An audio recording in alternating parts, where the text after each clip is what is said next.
आज मैं आपके साथ इजी आलू परवल की मसाला रेसिपी शेयर करने जा रही हूँ। इस रेसिपी का नाम इजी इसलिए मैं रखी हूँ, जो देखेगा आराम से बना पाएगा। जैसे कि कोई बैचलर है, कभी अगर आप खाना नहीं बनाए होंगे, या हॉस्टल में जो स्टूडेंट रहते हैं, सबके लिए बहुत इजी है। आप इसको कम इंग्रेडिएंट में जल्दी इसको कैसे बनाएंगे, ये प्रोसीजर मैं आपको बताऊंगी। बिल्कुल टेस्ट इतना लाजवाब है, आप एक बार ट्राई करके आप मुझको ज़रूर बताएंगे कि कितना आपको अच्छा लगा। ये रेसिपी बहुत ही अच्छा लगता है और बहुत ईजी भी है। ये खाने में आप चावल के साथ, रोटी के साथ, पूरी के साथ अगर बना के खाते हैं और बहुत टेस्टी लगता है। आप इसको एक बार बनाइए और मुझे बताइए आपको कैसा लगता है इस recipe. Hello friend, welcome to my channel. आज मैं आपके लिए ले आई हूँ इजी आलू परवल की मसाला रेसिपी, जो कि घर की ingredient and very easy and simple also healthy. आज हम बनाएंगे इस रेसिपी को। Let's start our recipe. Recipe start करने से पहले मैं परवल को अच्छे से धो के उसका स्किन निकाल के रख ली हूँ। नाइफ से हेल्प से उसका रफ सरफेस ऐसे रफ करके उसको ऊपर का स्किन निकाल ली हूँ। फिर इसका टॉप एंड एंड दोनों साइड को मैं काट दे रही हूँ। उसका दोनों साइड काटने के बाद मैं उसका अलग डिफरेंट शेप दे रही हूँ। अगर आप चाहे तो अपने अपने हिसाब से, आपको जैसे आपको शेप अच्छा लगता है, आप ऐसे उसको काट सकते हैं। लेकिन मैं थोड़ा साइड करके कटिंग दी हूँ। अगर आप चाहे तो सिंपल कटिंग भी आप दे सकते हैं। इसको पहले काट लेते हैं। देखिए मैं कैसे काटी हूँ। अगर चाहे तो आप ऐसे काटिए, नहीं तो अगर आप चाहे तो ऐसे भी बीच में से काट लीजिए, दो पार्ट कर लीजिए। फिर इसको सारे को काट कर एक साइड में चलिए रख लेते हैं। एक एक करके सारे काट लेती हूँ। अगर बीच में थोड़ा सा पक्का टाइप का लगता है, येलोइश टाइप का लगता है, उसका बीच मतलब उसका जो सीड रहता है, आप उसको निकाल सकते हैं। अगर आपका फ्रेश है, देखिए मुझको लग रहा है कि इसको बीच से निकालना है, इसलिए मैं इसको साफ कर रही हूँ। अगर आपका पूरा फ्रेश रहता है, ऐसे येलो नहीं व्हाइटिश टाइप का रहता है, तो आप इसे रख लीजिए, इसको बीच से मत निकालिए। फिर इसको एक एक करके सारे काट के एक साइड में रख लेती हूँ। सारे परवल को ऐसे मैं काट कर एक अलग साइड में रख लेते हैं। सारे परवल को देखिए मैं ऐसे कटिंग करके रखी हूँ। आप चाहे तो अपने अपने हिसाब से काटिए। फिर मैं यहाँ पर आलू को भी ऐसे पील ऑफ करके धोकर इसको साफ करके एक साइड में रख दी हूँ। फिर इसको क्या करते हैं, प्रेशर कुकर यूज़ करूँगी। वहाँ पर मैं पानी ऑलरेडी ऐड की हूँ, थोड़ा गर्म हो चुका है। इस स्टेज पर मैं परवल और आलू को भी ऐड कर लेती हूँ। सारी कटिंग हुआ परवल और आलू को मैं ऐड कर रही हूँ। ऐड करने के बाद यहाँ पर मैं परवल और आलू के बॉयल होने के लिए, अच्छे से बॉयल होने के लिए मैं यहाँ पर नमक ऐड कर रही हूँ। अगर आप चाहे तो यहाँ पर कम नमक भी ऐड कर सकते हैं, क्योंकि उस मसाला जब होगा उसमें भी ऐड करना है आपको। देख के आप ऐड कीजिए। फिर इसमें मैं थोड़ा हल्दी पाउडर ऐड कर रही हूँ। अगर आप चाहे तो यहाँ पर स्किप भी कर सकते हैं हल्दी पाउडर, लेकिन मैं यहाँ पर हल्दी पाउडर ऐड कर रही हूँ।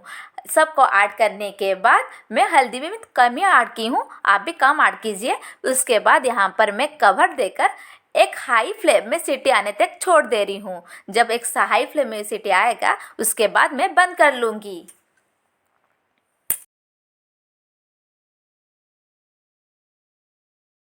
अब हाई फ्लेम में सीटी आ गया है। अब मैं फ्लेम को बंद कर रही हूँ। ओपन करके चलिए देखते हैं किस टाइप का हुआ है।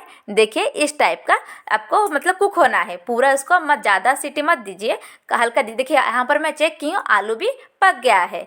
चले अब इस स्टेज पर यहाँ पर हम मतलब बॉयल का प्रोसेसिंग बंद करते हैं। फिर कढ़ाई गरम कर लेते हैं। कढ़ाई यहाँ पर गरम कर लेते हैं। कढ़ाई गरम होने के बाद यहाँ पर मैं बटर यूज़ की हूँ। अगर आप चाहे बटर एंड ऑयल दोनों में यूज़ की हूँ। अगर आप चाहे तो एक में यूज़ करके मतलब ऑयल से भी कर सकते हैं या बटर से भी कर सकते हैं। मैं बटर ऐड की हूँ। बटर ऐड करने के बाद थोड़ा मेल्ट होने के लिए छोड़ दे रही हूँ। थोड़ा मेल्ट होने के बाद मैं फिर क्या ऐड करती हूँ, चलिए देखते हैं। अब इस स्टेज पर ऑयल एंड बटर दोनों जो ऐड की थी गर्म हो चुका है। मैं पहले से जो बॉइल करके रखी थी परवल और आलू को, अब कुछ टाइम तक अच्छे से डीप फ्राई कर लेती हूँ। डीप फ्राई करने के बाद जब हम मसाला बनाएंगे उसका तो जल्दी हो जाएगा। चलिए अच्छे से इसको डीप फ्राई कर लेते हैं। कुछ टाइम इसको फ्राई करने, कलर चेंज होने तक उसको फ्राई करते हैं। चलिए किस स्टेज पर आप कुकिंग प्रोसेस, फ्राई करने की जो कुकिंग प्रोसेस है, कब आप बंद करेंगे, चलिए उस कुछ टाइम के बाद देखते हैं। अब कुछ टाइम के लिए अच्छे से फ्राई कर लेते हैं।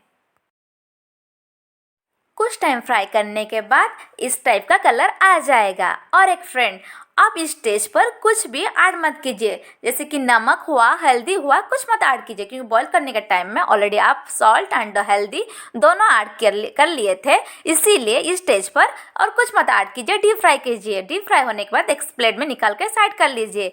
फिर से मैं यहाँ पर बटर एंड ऑयल ऐड की हूँ, चाहे तो आप एक सिंगल जो भी ऐड कर सकते हैं। यहाँ पर स्प्रिंकल होने के लिए मैं जीरा ऐड कर रही हूँ। ऑयल गर्म होने के बाद इसके बाद क्या ऐड करते हैं देखते हैं। थोड़ा स्प्रिंकल होने के लिए वेट करते हैं। थोड़ा स्प्रिंकल होने के बाद क्या करेंगे चलिए देखते हैं। जीरा स्प्रिंकल होने के बाद अब मैं रेड चिली पाउडर ऐड की हूँ। काश्मीरी रेड चिली पाउडर मैं यूज़ नहीं की हूँ, सिर्फ रेड चिली पाउडर तीखा के लिए यूज़ की हूँ। फिर यहाँ पर मैं हल्दी ऐड करूँगी कलर के लिए। आप तीखा के हिसाब से आप ऐड कीजिए आपका रेड चिली पाउडर, लेकिन हल्दी में थोड़ा यूज़ की हूँ, आप भी थोड़ा यूज़ कीजिए। उसका ज़्यादा कलर आना नहीं चाहिए, कम ही कलर आना चाहिए।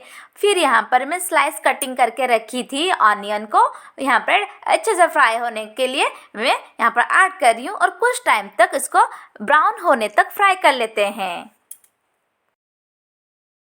ऑनियन को ब्राउन होने तक अच्छे से फ्राई कर लेते हैं। जब अच्छे से फ्राई हो जाएगा, कुटी हुई ginger, garlic and green chilli को ऐड कर लेते हैं। कुटी हुई ऐड करेंगे, इसको पेस्ट मत बनाइए, इसको कुटी हुई ऐड कीजिए। और मैं बोली थी ना, बैचलर हो या हॉस्टल में हो या कोई भी हो, इसको आराम से बनाएंगे। इजी रेसिपी है, इसी आपको ऐसे ही कूटा हुआ ऐड करना है आपको, इसका पेस्ट मत बनाइए। अच्छे से फिर से इसका कच्चा स्मेल जाने तक इसको डीप फ्राई कर लेते हैं। अब जिंजर गार्लिक का कच्चा स्मेल जाने के बाद मैं टमाटर ऐड की हूँ। मैं जितना अनियन ली थी उतना ही टमाटर ली हूँ। जैसे कि एक बाउल आप अगर अनियन लेते हैं तो एक बाउल आपका टमाटर ऐड करना है। टमाटर को अच्छे से पकने के लिए यहाँ पर मैं नमक ऐड की हूँ। बॉईल करने के टाइम में ऑलरेडी मैं नमक ऐड की थी। आप देख के नमक ऐड कीजिए, जितना ज़रूरत होगा उतना ही ऐड कीजिए। अच्छे से पकाने के लिए उसको अगर चाहे तो आप कवर दे के भी इसको पका सकते हैं। हम वेट करेंगे जैसे कि आपका टमाटर जैसे कि नरम हो जाए, सॉफ्ट होने के लिए हम उतना टाइम तक इसको पकाएंगे। चलिए टमाटर नरम होने के लिए वेट कर लेते हैं। ऐसे ही कुछ टाइम तक हम चलाते रहेंगे। अब इस स्टेज पर अब कोरिएंडर लीफ का जो नीचे पार्ट रहता है, जो थोड़ा जो स्टेम रहता है उसका, इसको हम यहाँ पर ऐड कर लेंगे। उसका लीफ नहीं ऐड किए हैं, उसका नीचे का पार्ट जो रहता है उसको मैं ऐड की हूँ। कुछ टाइम फिर से इसको पकाती हूँ। अब इस स्टेज पर ट्विस्ट आता है कि मीट मसाला, जो कि हमारा सब्जी को देगा सुपर टेस्ट।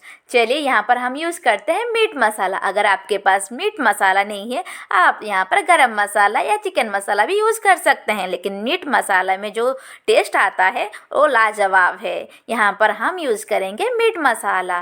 कुछ टाइम मीट मसाला ऐड करके अच्छे से इसको पकाएंगे, डीप फ्राई करेंगे। फिर अच्छे से फ्राई होने के बाद ऑयल थोड़ा छोड़ने लगेगा, उस टाइम पर हम यहाँ पर पानी ऐड कर लेते हैं। पानी में अच्छे से उबाल आने के बाद यहाँ पर हम जो फ्राई करके रखे थे उसको मैं परवल एंड आलू को यहाँ पर ऐड कर लेते हैं। और कुछ टाइम, ज़्यादा नहीं, कुछ टाइम उसका फ्लेवर जाने के लिए, मसाला का फ्लेवर जाने के लिए कुछ टाइम पका लेते हैं। कुछ टाइम पकने के लिए चलिए वेट कर लेते हैं। बीच बीच में चेक कर रही हूँ कि ये पका, आलू अच्छे से पका है कि नहीं, लेकिन मैं उसको बॉईल कर ली थी और अच्छे से फ्राई भी कर ली हूँ, तो उसको ज़्यादा टाइम पकाने की कोई ज़रूरत ही नहीं है। कुछ टाइम वेट कर लेते हैं, फिर देखते हैं क्या होता है। इस सब्जी में आप पानी अपने हिसाब से दीजिए। हाँ, अब पकने के लिए अच्छे से मैं कवर दे के पकाई हूँ। बीच बीच में उसको निकाल के देख रही हूँ कि अच्छे से उसका ये थोड़ा गाढ़ा रहेगा, उसका थिकनेस रहेगा, इसीलिए मैं उसका पानी कम होने तक मैं वेट कर रही हूँ। अगर आपको मतलब आपको जूस चाहिए, उसका ग्रेवी चाहिए, तो आप ऐसे रखिए। मैं यहाँ पर कोरिएंडर लीफ ऐड कर रही हूँ एंड मेरा कुकिंग प्रोसेस यहाँ पर बंद हो गया है। चलिए अब सर्विंग प्लेट में निकाल कर सर्व करते हैं।